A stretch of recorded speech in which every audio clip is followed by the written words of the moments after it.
William Morris. From the article in the 1916 Cambridge History of English Literature, Volume 13. No more conclusive testimony to the magnetic attraction of Rossetti's personality could be found than his influence over the impetuous and restless temperament of William Morris. Morris, born at Walthamstow on the 24th of March 1834, had developed his love of medieval antiquity while at school at Marlborough, and had gone up to Exeter College, Oxford, in January 1853, a disciple of Tractarianism and with the intention of taking holy orders. Here he formed his lifelong friendship with Edward Burne-Jones, the two becoming the most prominent members of a circle, chiefly composed of schoolfellows of Burne-Jones from Birmingham, and including the poet and historian Richard Watson Dixon. In 1855, this group took the title the Brotherhood. Contact with men of common interests but of some variety of taste enlarged Morris's sympathies. Under the guidance of Burne-Jones, he learned to appreciate Chaucer and Malory, and was first introduced to Northern mythology and epic. The contrast between the world of imaginative beauty in which he now found footing and the conventional hideousness of ordinary life gave definite shape to his imperfectly understood emotions. In the summer of 1855, Burne-Jones and Morris, returning from a tour in northern France and walking by night on the quay at Havre, decided to abandon their intention of taking orders and to devote themselves to art. At first, Morris studied architecture under Street. Under the influence of Rossetti's conviction that painting was the only art with a future in England, he changed his profession and pursued painting with characteristic ardor in the rooms at 17 Red Lion Square, which were the birthplace of his ultimate career as decorative artist and furnisher. During his participation in the too hastily considered scheme for frescoing the walls of the Oxford Union, he met Jane Burden, whom he married. After his marriage with this lady, whose type of beauty, like that of Rossetti's wife, has become a permanent possession of English art, his substantial income enabled him to choose and build his home upon Bexley Heath. The Red House, designed by his friend Philip Webb, was the forerunner of a revolution in domestic architecture, and its furniture and household appliances were designed in a spirit of revolt against the ugliness which contemporary taste approved. Out of this satisfaction of personal needs arose, in 1861, the formation of the firm of decorative artists, guided by the influence of Rossetti and known, at first, as Morris, Marshall, Faulkner & Co., which in process of time was entirely controlled by Morris himself and continued to be the chief practical business of his life. It is not too much to say that, by 35 years of ceaseless activity, from 1861 to his death in 1896, he effected an entire revolution in public taste.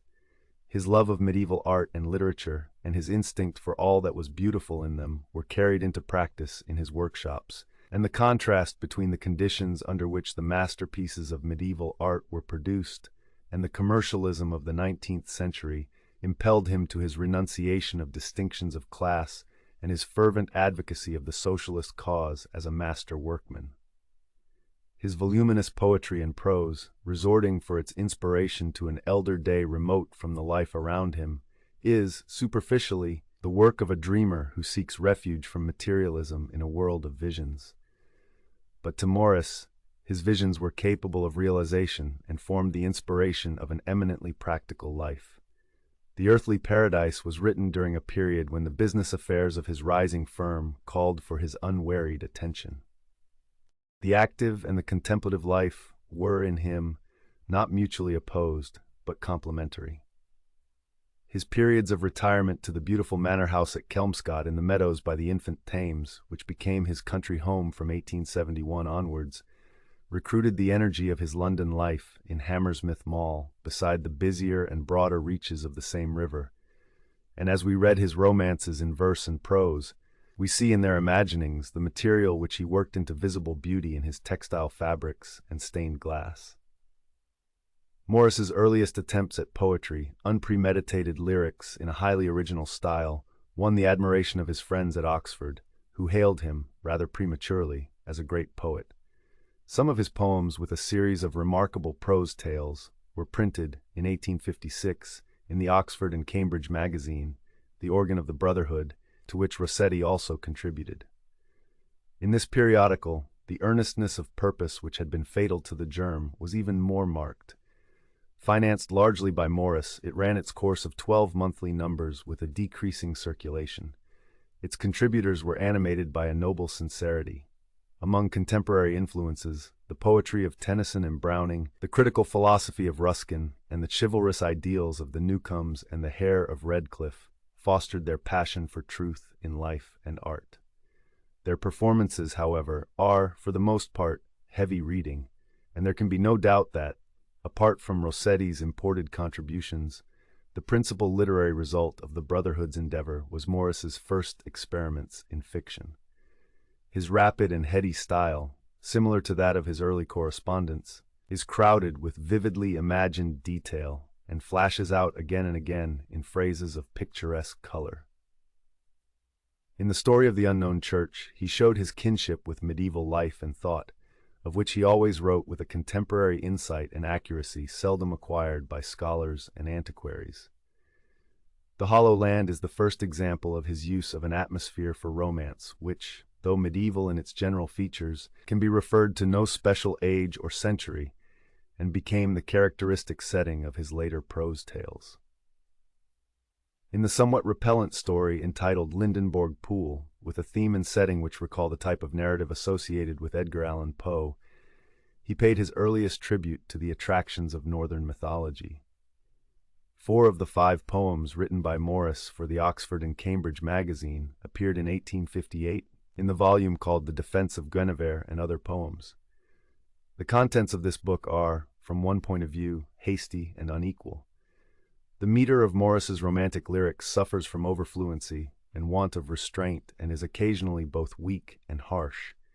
They lack certainty of touch and completeness of finish. Many of them are broken off suddenly with an effect of weakness which sinks to bathos. Full of highly colored imagination, they express it inarticulately and imperfectly in forms which waver between the lyric and dramatic, in broken phrases and involved sentences. Their virtue is their spontaneity, a natural, unlabored gift of poetry, asserting itself without any definite effort and producing its treasures without consciousness of the mixture of precious metal with alloy. They are the experimental work of a poet who has found no absolutely suitable medium of expression out of many which appeal to his taste. In the terza rima of the Defence of Guinevere, the rugged elegiac stanzas of King Arthur's Tomb, the dramatic blank verse of Sir Peter Harpdon's End, the varied lyric measures of Rapunzel, the ballad meter of Welland River, and the recurrent refrains of Two Red Roses Across the Moon, the song of the Gillyflower and the haystack in the floods, a spirit intoxicated with the romance of the past is striving after a perfect utterance of its sense of beauty. Morris's admiration of Browning is probably responsible for the frequent intricacy of his style. This influence had entire control of Sir Peter Harpdon's End, where Browning's alternations of roughness and abruptness with smoothly flowing passages are closely imitated. Yet, although in these early pieces Morris was swayed by varying influences, there is none in which his sensitiveness to the charm of color and sound and scenery, to all the beauty of the visible world, fails to find expression. He is frequently spoken of as though he were a member of the pre-Raphaelite school. His connection with it was indirect, and his art had little in common with the accurate genre painting which it had been the immediate object of that school to promote.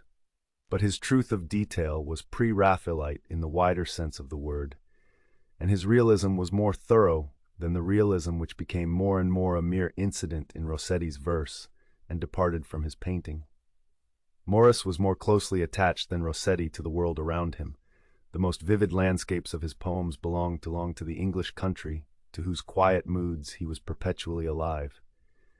His love of romance has been attributed to his Celtic ancestry, but the sights and sounds amid which his gifts were developed were characteristically English, and even in the lands of fantasy in which his later prose tales were laid, his best power of description was exercised upon the meadows and villages, the winding streams and chalk downs, the marshes and seaward flats of the parts of England that he knew best. More than Rossetti, too, he was awake to the sense of struggle in life, which is the animating power of the highest form of narrative.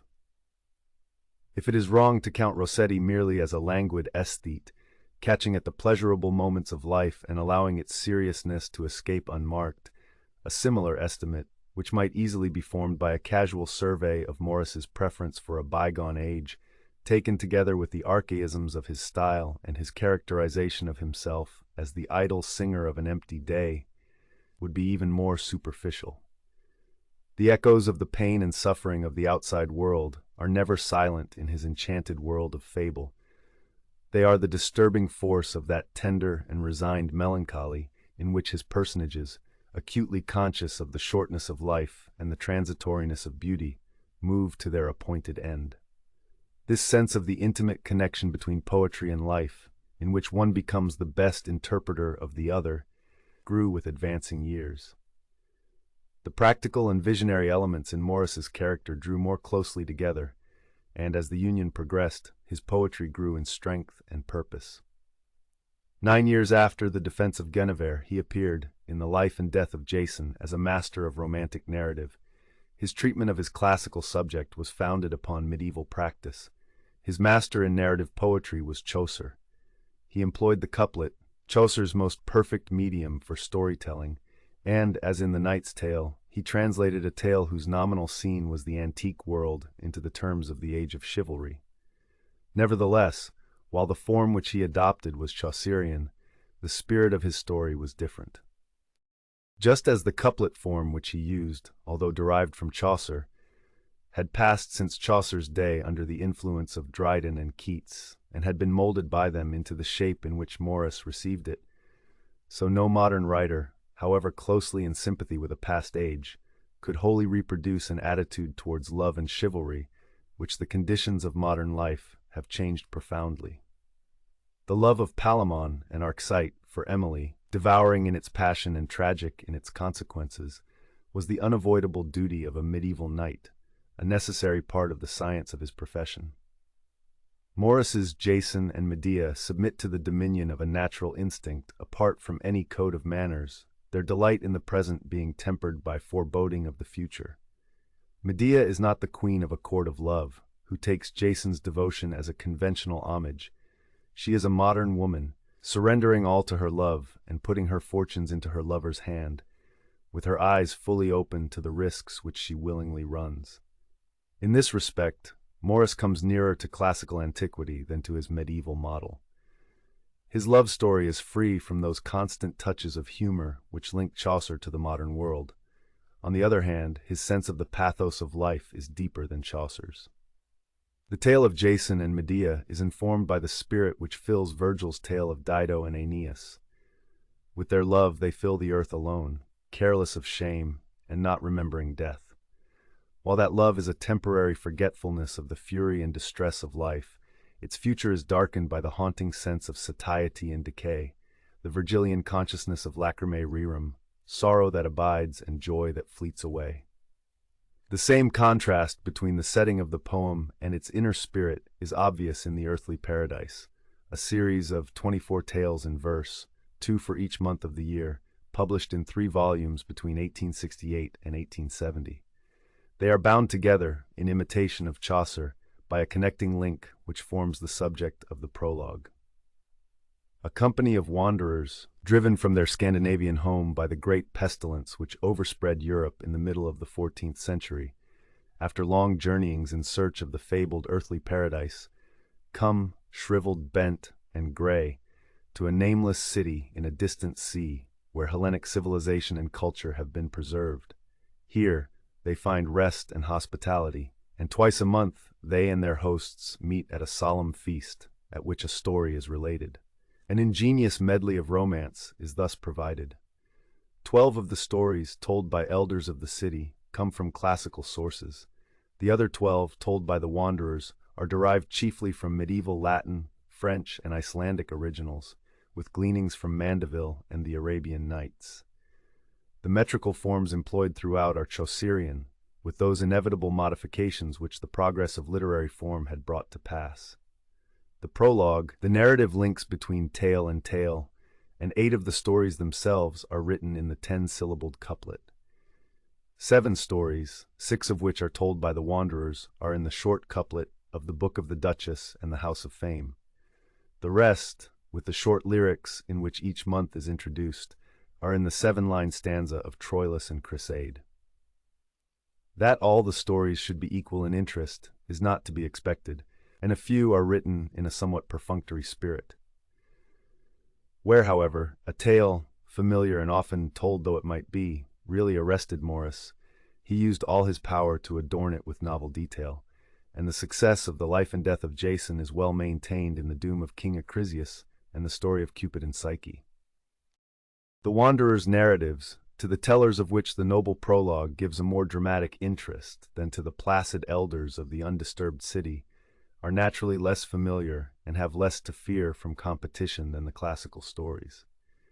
In one of these, The Land East of the Sun and West of the Moon, Morris taxed his narrative power to its utmost capacity by giving his romance the shape of a dream told within a dream at broken intervals. In all the stories alike, his command over his meter and rhythm is unfailing. He achieves no striking effects such as were promised by the irregular and faulty measures of the defense of Guinevere. In The Life and Death of Jason, he had settled down to a smooth and steady pace of reserved energy. To a sensitive ear, his prosody lacks variety. In his disregard of the elision of vowels and his fondness for rhyming weak syllables, there is a want of robustness, which, however, is thoroughly in keeping with the character of the old and worn narrators and their autumnal view of life. The interest which his stories excite, however, precludes monotony, while their consistent tunefulness, if it provides few individual passages which can be remembered for their own sake, and involves a considerable amount of repetition of the same minor air, creates a harmonious atmosphere entirely appropriate to the waking dream in which they are set. From the purely poetic point of view, the most memorable passages of the poem are the interpolated lyrics in which, at the beginning of each month, Morris records his own delight in the changing English landscape, the verses in which he bids adieu to his accomplished task, and the occasional snatches of song introduced into the stories. To these last, as to the Christmas carol of The Land East of the Sun and West of the Moon, he gave a freshness and charm already heralded by the shorter lyrics in The Defense of Guinevere, and I Know a Little Garden Close in The Life and Death of Jason. In the later portion of The Earthly Paradise, the pure romance of his earlier stories began to give place to a higher and stronger form of poetry. The transition to epic, with its prevailing theme of strife and suffering, is marked by Bellerophon at Argos and Bellerophon in Lycia, and still more strikingly, in view of later developments, by the lovers of Gudrun. His feeling for the classical epic led to his translations of the Aeneids of Virgil in 1875 and the Odyssey in 1887, the first of which, at any rate, showed an appreciation of the spirit and influence of the poem superior to its actual rendering of Virgil's individuality of style. His imagination, however, found its true home in the less trodden fields of the Northern Saga. The Lovers of Gudrun, a version of the Icelandic Laxdæla saga in heroic couplet, is the masterpiece of the earthly paradise. The habitual melancholy, with its emphasis upon the shortness of life and the bitterness of love, is apparent here, but without the romantic listlessness which besets it elsewhere. Kjartan, Bolli, Osbach, Gudrun are active living figures engaged in dramatic conflict befitting the stern and barren scene of northern legend.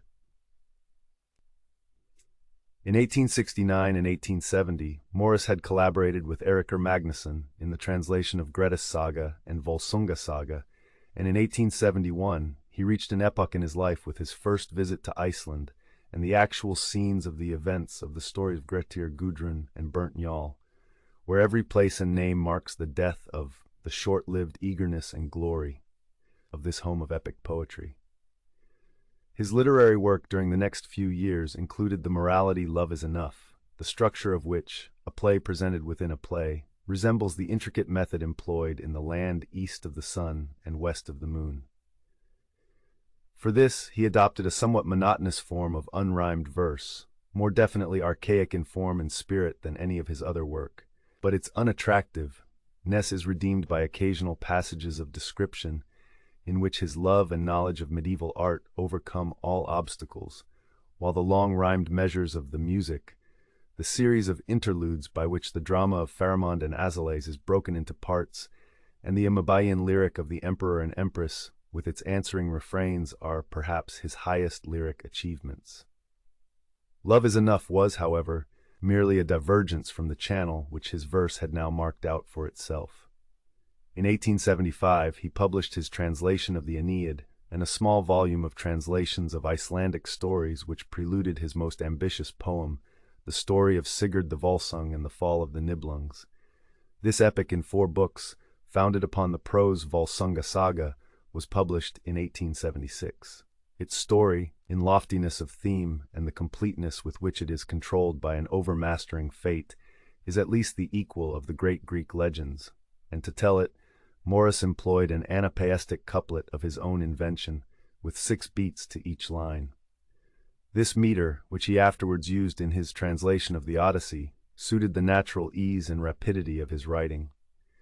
The swinging cadences might easily become monotonous or slovenly, but the nobility of his story had so thoroughly taken hold of him that he never sacrificed dignity to swiftness of execution. With plentiful variety of movement, a stateliness appropriate to the theme is maintained throughout the whole of the poem. It has been questioned whether Volsunga Saga, as a whole, is suitable for epic treatment. Morris himself closed his story with the death of Gudrun, the true consummation of all the death of kings and kindreds, and the sorrow of Odin the Goth, without proceeding to the final incidents of the saga, but he introduced in his first book the whole grim episode of Sigmund and Signy and the monstrous Sinfjotli, which is purely preliminary to, and in fact, a separate story from, the epic of Sigurd, son of Sigmund and Hiordis. That the book thus falls into 2 epics, a short and a long one, cannot be denied, and there is a signal contrast between the inhumanity of the opening story, whose personages excite terror and repulsion but little sympathy, and the gentler aspect of its sequel, in which, superhuman though the actors are in stature and in spirit, their errors and woes are those of mortality. Morris, however, so managed the transition from the overture to the actual drama that the interest is not suspended or noticeably broken, and before our concentration upon the fate of Sigmund is wholly diverted, we are carried away upon the tide of Sigurd's heroic youth. The episodes follow one another with unfailing vigor and freshness, and in the climax of the story, the slaying of the Nibelung kings, the slayers of Sigurd, in the hall of Atli, the death song of Gunnar among the serpents, and the vengeance and death of Gudrun, Morris pursued his theme triumphantly to the end. If the chosen form of Sigurd the Volsung did not wholly fulfill its promise when it came to cope with the Homeric hexameter, it was at least thoroughly adequate to an occasion when Morris was free to deal with his story, untrammeled by the exigencies of translation. After Sigurd, Morris practically abandoned poetry, save for the Odyssey, and his last original book of verse was the collection of lyrics and ballads, Poems by the Way, issued from the Kelmscott Press in 1891. His activities outside his artistic life during the early 80s were devoted to the spread of socialism and to enthusiasms closely connected with his love of beauty and his attempt to realize the past in the present. His socialist propaganda was marked by 2 romances, A Dream of John Ball, remarkable for its vivid and beautiful medieval setting amid English village scenery, and the Utopian News from Nowhere, whose doctrinal aspect has earned it a fame out of proportion to its actual merits. In 1889, when his political energy, though not abated, had been somewhat disappointed by the intractability of those with whom he had associated himself, he returned to pure romance with the prose story, interspersed with lyrics, The House of the Wolfings. This was followed, in 1890, by The Roots of the Mountains, and, in 1891, by The Story of the Glittering Plain. Morris succeeded in communicating his own pleasure in these narratives to the reader, and the indefiniteness of place and time in which they are set, contrasted with the extreme definiteness of their imaginary topography, gives them the vivid charm of fairy tale. His mind still ran upon the northern epic, and the scenes and personages of the first 3 of these romances, so far as they belonged to any country at all, belonged to the remote north of Europe. In the roots of the mountains, the longest of the three, the self-contained life of a pastoral community threatened by the mysterious barbarians of the neighboring forest tracts, and its victory over them with the aid of a warrior race from a distant valley, are pictured with extraordinary completeness and sustained interest. In 1892, Morris produced a translation of Beowulf in collaboration with A.J. Wyatt, and in 1891 he began, with Eirikr Magnusson, to produce a saga library which included a version of the Heimskringla.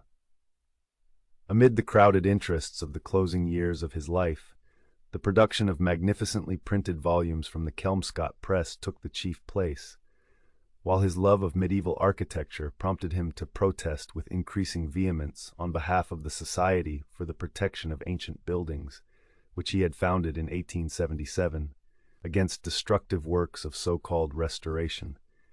Meanwhile, his leisure hours were occupied with prose romance of which the atmosphere was chiefly medieval. The brief The Wood Beyond the World, 1895, was followed in 1896 by The Well at the World's End, a somewhat prolix tale, the interest of which, however, is continually revived by scenes and episodes of memorable clearness and beauty. Two more romances were published posthumously, The Water of the Wondrous Isles, the most fairy-like of the series, and The Sundering Flood, which he finished less than a month before his death. In these later books, the attraction which he felt for the England of Chaucer's day is as powerful as it was in the earthly paradise. If their passages of adventure amid black mountains and perilous seas, in fairy lands forlorn, belong to a world common to all lovers of the marvelous and romantic, the lowland country in which his heroes have their home, with its meadowlands, its cities of merchants, and its abbeys and priories, is the English country to which his imagination restored its 14th-century aspect, peopling it with feudal lords and their households, prosperous middle-class traders, and the laborers who listened to the preaching of John Ball. Malory, equally beloved with Chaucer, had his influence on Morris's prose style, but the peculiar archaisms in which it abounds were natural to Morris's thought, and were used with a vigor free from affectation.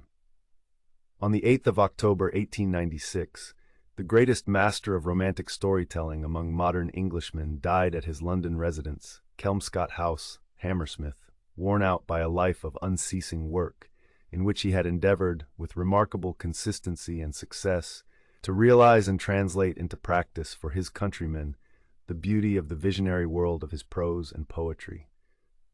His love of the beautiful work of the past, material and imaginative, stood for him in the place of religious fervor, and his whole strength of purpose was dedicated to the reconstitution of modern life, upon conditions similar to those under which such work, impossible in an age of mere competition for money, was produced.